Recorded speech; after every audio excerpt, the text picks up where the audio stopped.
Radio Cactus est avec vous plus que jamais, alors bienvenue dans votre nouveau magazine Cactus Solidarité.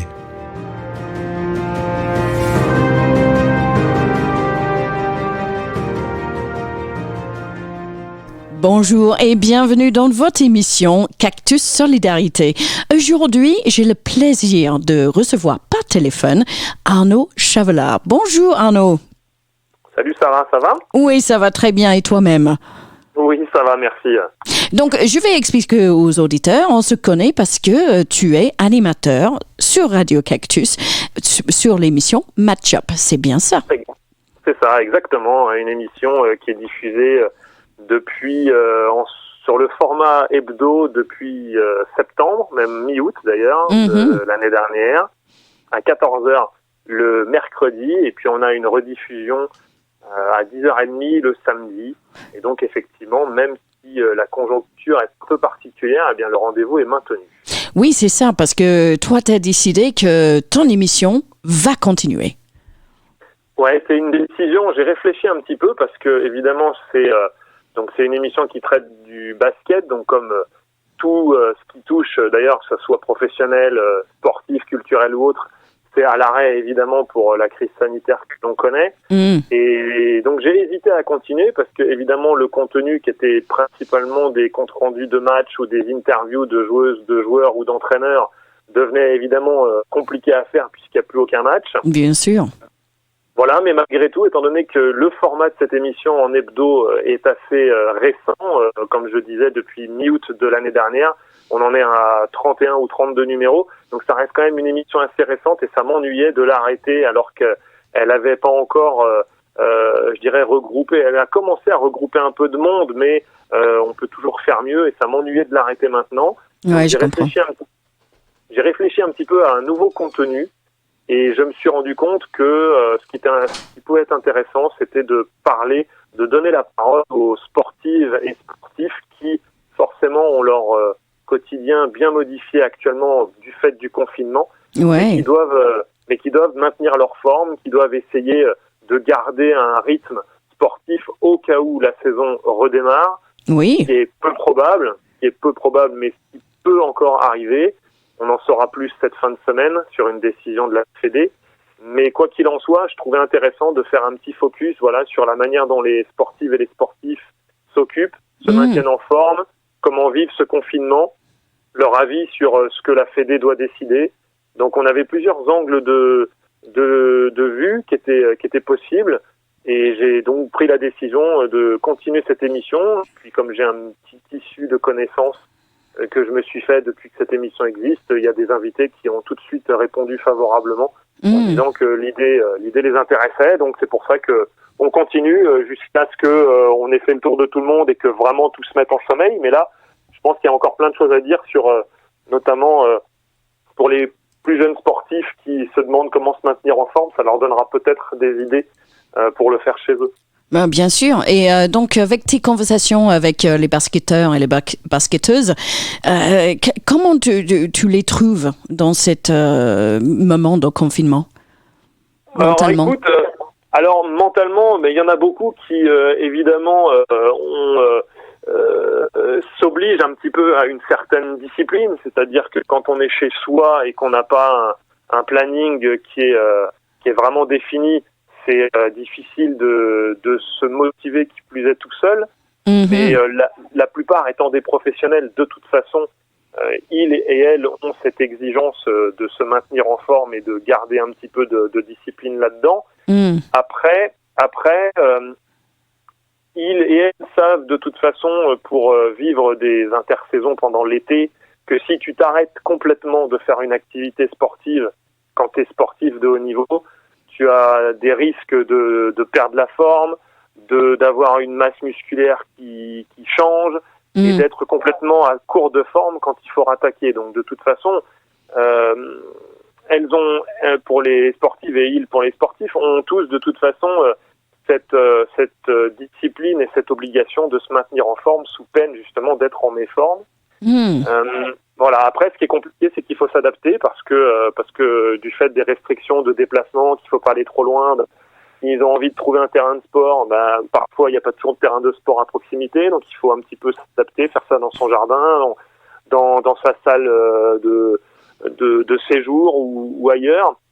Mais globalement, voilà, comme ça reste des pros, de toute façon, ils ont aussi des coachs sportifs. J'ai même interviewé d'ailleurs un coach sportif qui lui est bien placé pour le savoir concernant ses adhérents, ses élèves, si on peut dire ça comme ça. Ouais. Ils diffusent via les réseaux sociaux des vidéos avec des programmes, des exercices à faire. C'est vrai que maintenant, avec toute la nouvelle technologie, ça reste quand même assez facile d'avoir accès à des exercices de remise en forme ou de maintien en forme. S'il suffit de faire un clic sur Facebook, sur YouTube, dès qu'on a un petit peu de connaissances. Et les professionnels, eux, ont de toute façon des préparateurs physiques qui leur envoient des programmes attitrés. Donc ça reste quand même assez faisable, même si le goût du jeu, le besoin de toucher une balle, d'aller shooter dans une salle, celui-ci, ce manque-là, pour l'instant, il n'est pas comblé, mais ils arrivent à se maintenir en forme grâce à ça. Et en espérant qu'ils vont aller donner des petites astuces à nos auditeurs aussi, parce que bon, c'est quelque chose qui touche tout le monde. On est recommandé de faire tant de pas chaque jour, et confiné chez soi, c'est pas évident. Moi, je sais que j'ai pas fait grand chose depuis que moi j'étais isolée, ça c'est sûr. Mais bon, à reprendre. Donc l'émission, c'est les mercredis à 14h, les samedis à 10h30, et aussi les gens ils peuvent réécouter l'émission en podcast parce que tu le mets sur ton page Facebook. Ouais, ça c'est aussi, je trouve, c'est aussi un très bel outil qu'on a maintenant avec la radio, c'est-à-dire qu'avec Internet, on n'est pas obligé de se brancher à telle heure sur telle radio. Alors là, c'est facile parce qu'avec le confinement, on est plus ou moins chacun chez nous. Exactement. Mais ceci dit, en temps normal, quand les gens travaillent, c'est difficile de dire à son chef, attends, pendant un quart d'heure, là, faut que j'écoute la radio. Donc c'est forcément compliqué. Et qui plus est à 14h un mercredi où il y a toutes les activités sportives pour les enfants, etc., etc. Donc c'est un peu un après-midi particulier. Donc voilà, pour celles et ceux qui peuvent pas forcément se brancher à 14h le mercredi ou à 10h30 le samedi, ou qui n'ont pas forcément envie d'attendre entre le mercredi et le samedi, parce que forcément, voilà, il faut attendre 3 jours. Oui, il y a le podcast, voilà, que je partage en général le mercredi en fin d'après-midi sur ma page Facebook qui s'appelle Radio Cactus Matchup. Et ça permet à chacune et chacun de rattraper le retard, d'écouter l'émission du jour ou celle de la semaine d'avant, ou de se replonger dans des archives un peu plus vieilles, puisqu'en fait, il y a toutes les émissions depuis que j'ai commencé cette aventure. Super. On trouve sur cette page. Donc, d'un point de vue personnel, parce que bon, on est tous confinés chez soi, comment tu vis ton quotidien en ce moment? Écoute, je le vivais pas trop bien la semaine dernière, très honnêtement, parce que tu perds tous tes repères, t'as plus de rythme. Même si on a des obligations, on en parlera juste après. Moi, je fais du télétravail, donc malgré tout, j'ai une journée de travail à accomplir, même si c'est de chez moi. Mais malgré tout, tu perds complètement tes repères. Tu sais plus trop quel jour t'es, parce que plus ou moins tous les jours se ressemblent. C'est ça. Donc la semaine passée, ça a été compliqué. Et puis depuis le week-end dernier, en plus, il a fait beau, donc on a pu un peu sortir et faire 2-3 choses dans nos extérieurs. Je le vis plutôt bien. On arrive à conjuguer à la fois le boulot, les devoirs pour notre fille, parce que bien sûr. J'ai une fille de 8 ans. On a une fille de 8 ans qui est en CE1, donc il y a évidemment un suivi scolaire à faire. On essaye de jouer les instituteurs autant que faire se peut. Bien. Et puis voilà. Et puis ensuite, professionnellement, moi, je suis en télétravail, donc j'ai mon PC chez moi. Je traite mes mails, je communique par chat, ou pour certains qui connaissent les hangouts, c'est un peu le même principe que les chats, mais avec de la vidéo s'il y a besoin. Voilà, tout ça, et on arrive à un peu concilier les deux et à essayer de se mettre une routine, une discipline, de pas se dire comme on va pas travailler, on peut se laisser aller, on peut se lever à 10h, personne ne verra rien. Ouais. Faut essayer de garder ce rythme-là, et puis il faut aussi se dire que ça va durer peut-être encore, je sais pas, 1 mois, 2 semaines, 3 semaines. On verra bien. On verra bien, mais voilà, on va pas rester confiné toute notre vie, donc surtout pas baisser la tête, surtout pas être défaitiste à se dire mais on vit un moment compliqué. Certes, on vit un moment compliqué, mais c'est pour en vivre des bien meilleurs quand ce confinement sera levé. Et surtout, la vie ne s'arrête pas, quoi. N'arrêtez pas vos activités. Si vous pouvez faire un peu d'activité dehors, faites-le. Si vous pouvez passer du temps avec vos proches dans votre foyer, faites-le. Si vous pouvez utiliser des vidéoconférences pour appeler vos proches qui sont beaucoup plus loin, faites-le. Pour surtout pas se laisser aller, parce que très honnêtement, voilà, il va nous arriver de bien meilleures choses quand ce confinement sera levé. Et ta fille, comment elle réagit? Elle doit avoir maman, papa à la maison plein temps. Comment elle réagit? Alors, elle a pris les premiers jours, lundi et mardi de la semaine dernière, un peu comme un jeu. Oui. Elle s'est imaginé, voilà, que c'était drôle, c'était nouveau. Comme je pense beaucoup d'enfants qui ont l'habitude d'être à l'école avec un instituteur ou une institutrice et qui là sont avec leurs parents et qui trouvent ça drôle parce que c'est un jour ou 2 jours. Simplement, si évidemment il a fallu qu'elle comprenne et que d'autres enfants ont dû comprendre, c'est que c'était pas que pour un jour ou 2, c'est pour au moins 15 jours, voire peut-être plus. Et que ce qui était un jeu au départ va ensuite va devenir finalement une habitude et une obligation. Oui, exactement. Donc voilà, donc elle a dû un peu s'habituer à ça.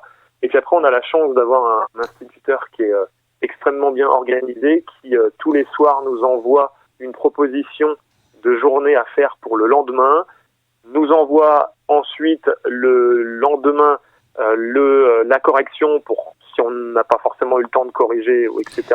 Aussi, ou même pas les... c'est vrai, elle a 8 ans, mais bon, il y a peut-être les parents aussi qui n'ont pas les compétences non plus à corriger le travail de l'enfant.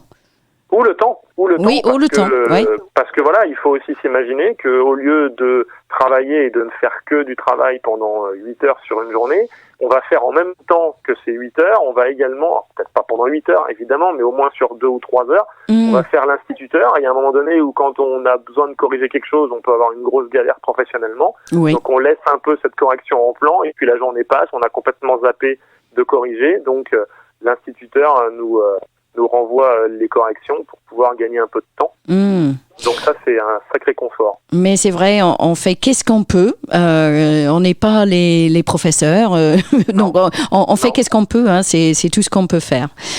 C'est ça. Non, mais ça se saurait si on était tous des instituteurs ou des institutrices en herbe. Ça se saurait. On n'est pas là pour les remplacer. On est là pour soutenir. On va dire assurer une permanence dans la mesure où actuellement on peut plus, on n'a pas de choix, on peut pas faire autrement et on peut pas arrêter une année scolaire au mois de mars, ça n'aurait pas de sens. Oh non, c'est vrai, ça va être les grandes vacances super grands. Mais bon, c'est pas les vacances, il faut souligner ça, c'est vraiment, on a tous le devoir à faire.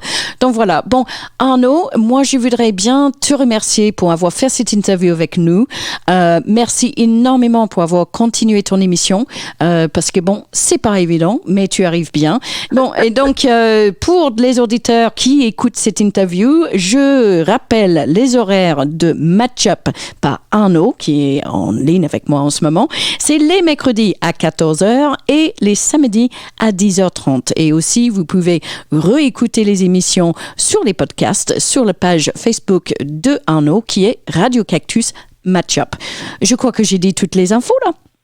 Eh ben, je crois que tu as tout dit. Je vais simplement te remercier parce que je t'ai laissé faire ton petit laïus sans te couper, bien entendu. Je vais te remercier de m'avoir donné la parole. C'est assez drôle d'être interviewé, alors que habituellement je suis plutôt l'intervieweur, donc c'est assez drôle d'être de l'autre côté de la barrière. Et bon, on change tous nos habitudes en ce moment, hein. Bah oui, ça c'est vrai aussi, ouais. Ça, c'est un petit peu dans la logique de cette période où tout est un peu chamboulé. Et puis évidemment, je vais remercier toutes les auditrices et tous les auditeurs de Cactus qui nous suivent, que ce soit pour ton émission à toi, la mienne, ou celle de tous nos autres contributeurs, ouais. Exactement. Qui nous permettent d'avoir l'antenne que l'on a et qui, en plus, c'est assez intéressant. On croise régulièrement des gens qui nous écoutent, qui nous encouragent à continuer. Donc, continuez à nous écouter et profitez d'ailleurs de ce confinement pour nous écouter H24, j'ai envie de dire, parce que là, plus aucune raison de ne pas écouter Cactus, vous êtes chez vous. Exactement. Et il n'y a pas de pub, il y a beaucoup de musique, il y a des petites émissions. On va faire beaucoup de rediffusions des très bonnes émissions que nous avons fait sur les dernières années. Et voilà, donc on est là pour tout le monde, hein? Exactement. Et c'est ça. Exactement ça.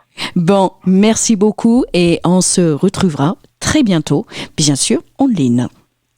Merci Sarah, à bientôt. À bientôt. Merci Arnaud. Ciao. Retrouvez Cactus Solidarité du lundi au vendredi à 7h30, 11h, 15h et 18h.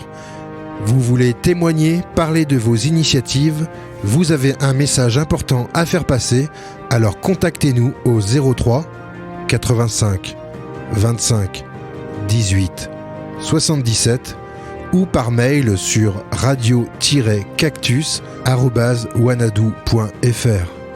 Restez chez vous en écoutant Radio Cactus 92.2.